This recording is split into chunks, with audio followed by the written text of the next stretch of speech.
আসসালামু আলাইকুম। একাদশ দ্বাদশ শ্রেণী প্রিয় শিক্ষার্থীরা, আজকে আমরা উৎপাদন ব্যয় কিংবা উৎপাদন খরচ সম্পর্কে আলোচনা করব। আমরা জানি যে কোনো কিছু উৎপাদন করতে উপকরণ লাগে। উৎপাদনের উপকরণ চারটি: ভূমি, শ্রম, মূলধন ও সংগঠন। একটি দ্রব্য উৎপাদন করতে উৎপাদনকারীকে যে খরচ বহন করতে হয় সেটি হচ্ছে উৎপাদন খরচ। একটি দ্রব্য উৎপাদন করতে উৎপাদনকারীকে যে ব্যয় বা খরচ বহন করতে হয় তাকে উৎপাদন ব্যয় বলে। উৎপাদন ব্যয় কিংবা পরীক্ষায় উৎপাদন খরচও লেখা থাকতে পারে, সেম কথা, উৎপাদন ব্যয়, উৎপাদন খরচ। তাহলে কোনো দ্রব্য উৎপাদন করতে লাগে উপকরণ। উৎপাদনের উপকরণ চারটি: ভূমি, শ্রম, মূলধন ও সংগঠন। ভূমি, কোন একটা ভূমি যদি আমরা নিই তাহলে আমাদেরকে খাজনা দিতে হয়, ভূমি থেকে খাজনা পাওয়া যায়। শ্রম, কোনো শ্রমিক শ্রম দিলে তাকে মজুরি দিতে হয়। আবার মূলধন, মূলধনের ক্ষেত্রে আমরা যদি কোনো মূলধন ব্যবহার করি তখন মূলধনে সুদ দিতে হয়। সংগঠন, সংগঠন মানে যে সবকিছু পরিচালনা করবে, সংগঠন মুনাফা পায়। তাহলে কস্ট কিংবা খরচ সমান হচ্ছে খাজনা প্লাস মজুরি প্লাস সুদ প্লাস মুনাফা। খরচ, খরচ মানে আমরা জানি যে কোনো দ্রব্য উৎপাদন করতে উপকরণ লাগে। উপকরণের বাবদ যেগুলো দেওয়া হয় সেগুলাই তো খরচ। তাহলে উৎপাদন খরচ কিংবা প্রোডাকশন কস্ট ইকুয়াল টু খাজনা প্লাস মজুরি প্লাস সুদ প্লাস মুনাফা। খাজনাকে ইংলিশে রেন্ট বলা হয়, সেজন্য রেন্টের আর, মজুরি মানে হচ্ছে ওয়েজ, ওয়েজের ডাব্লিউ, সুদ মানে হচ্ছে ইন্টারেস্ট, ইন্টারেস্টের আই, আর মুনাফাকে গ্রিক চিহ্ন পাই দ্বারা প্রকাশ করা হয়। তাহলে সি সমান আর plus W plus I plus পাই। এটি হচ্ছে খরচ, খরচের সূত্র। কোনো দ্রব্য উৎপাদন করলেই তো আমরা খরচ পাবো, তাহলে উৎপাদনের সাথে খরচের সম্পর্ক। মনে করি আমরা 10টি কলম উৎপাদন করলে 100 টাকা খরচ হয়, তাহলে 20টি কলম উৎপাদন করলে 200 টাকা খরচ হবে। তাহলে উৎপাদনের পরিমাণ বাড়লে খরচও বাড়বে, এদের মধ্যে সরাসরি সম্পর্ক বিদ্যমান। তাহলে উৎপাদনের পরিমাণ বাড়লে খরচ বাড়ে, উৎপাদনের পরিমাণ কমলে খরচ কমে। এখানে উৎপাদনের পরিমাণ হচ্ছে স্বাধীন চলক, খরচ হচ্ছে অধীন চলক। যেহেতু উৎপাদনের পরিমাণের উপর খরচ নির্ভর করে তাই খরচ অধীন চলক, উৎপাদনের পরিমাণ নির্ভর করে না তাই উৎপাদনের পরিমাণ স্বাধীন চলক।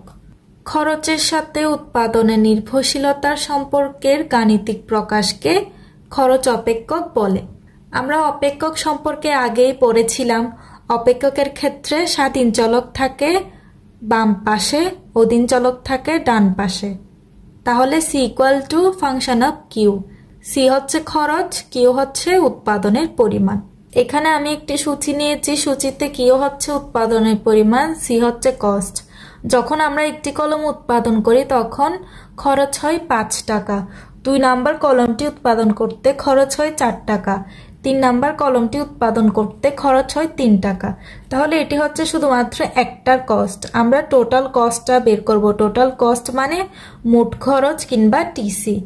টিসি সমান হচ্ছে 1-এর জন্য হচ্ছে 5, 2-এর জন্য 2টা খরচ, 2টা যখন কলম একসাথে উৎপাদন করি তখন হবে 5-এর সাথে 4 যোগ করে হবে 9।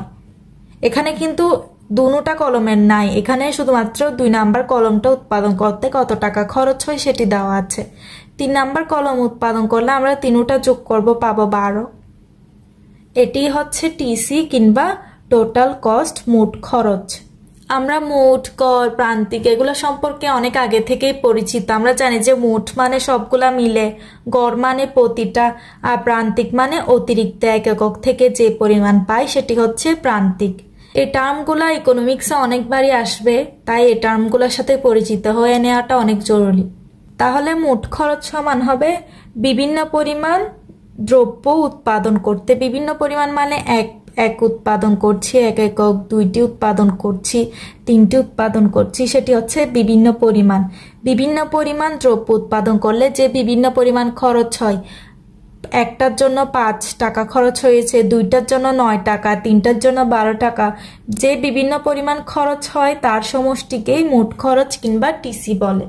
বিভিন্ন পরিমাণ দ্রব্য উৎপাদন করলে যে বিভিন্ন পরিমাণ খরচ হয় তার সমষ্টিকে মোট খরচ বা টোটাল কস্ট সংক্ষেপে টিসি বলা হয়। সমষ্টি মানে আমরা একটা কলমের জন্য 5 টাকা খরচ করেছি, 2 নাম্বার কলমের জন্য 4 টাকা খরচ করেছি, এই দুইটা যোগ করে আমরা দুইটা কলমের জন্য টোটাল 9 টাকা খরচ করেছি, তার মানে যোগ করে করে বের করছি, তাই এটি সমষ্টি। এখন আমরা এসি কিংবা অ্যাভারেজ কস্ট নির্ণয় করব। আমরা জানি যে প্রতি একক এর জন্য যে খরচ হবে সেটি হচ্ছে অ্যাভারেজ কস্ট, মানে প্রতি একক উৎপাদনের জন্য যে খরচ হয় তাকে এসি কিংবা অ্যাভারেজ কস্ট বলে। এসি সমান হচ্ছে টিসি ডিভাইডেড বাই কিউ। টিসিকে আমরা কিউ দ্বারা ভাগ করলে এসি পাবো, তাহলে এখানে প্রথমটা যেটা আছে ওইটাই বসে যাবে। দ্বিতীয়টার ক্ষেত্রে টিসি হচ্ছে 9, 9কে আমরা 2 দ্বারা ভাগ করব কি, তাহলে 9কে 2 দ্বারা ভাগ করলে আমরা পাবো 4.5। পরে আমরা 12কে 3 দ্বারা ভাগ করব, 12কে 3 দ্বারা ভাগ করলে আমরা পাবো 4। প্রতি একক উৎপাদনের জন্য যে খরচ হয় তাকে গড় খরচ বলে। তাহলে মোট খরচকে টিসিকে কিউ দ্বারা উৎপাদনের পরিমাণ দ্বারা ভাগ করলে গড় খরচ পাওয়া যায়, এটা আমরা নির্ণয় করে দেখিয়েছি। এখন আমরা প্রান্তিক খরচ কিংবা এমসি নির্ণয় করব। আমরা জানি যে প্রান্তিক মানে হচ্ছে অতিরিক্ত এক একক থেকে যে অতিরিক্ত পাওয়া যাবে সেটি হচ্ছে প্রান্তিক। অতিরিক্ত এক একক দ্রব্য উৎপাদন করতে যে অতিরিক্ত খরচ হয় তাকে প্রান্তিক খরচ বলে। এখানে প্রান্তিক খরচ সমান হচ্ছে changing TC divided by changing Q, MC equal to আমরা জানি মোট খরচের পরিবর্তন এবং উৎপাদনের পরিবর্তন এই দুইয়ের অনুপাতকেই এমসি বলে।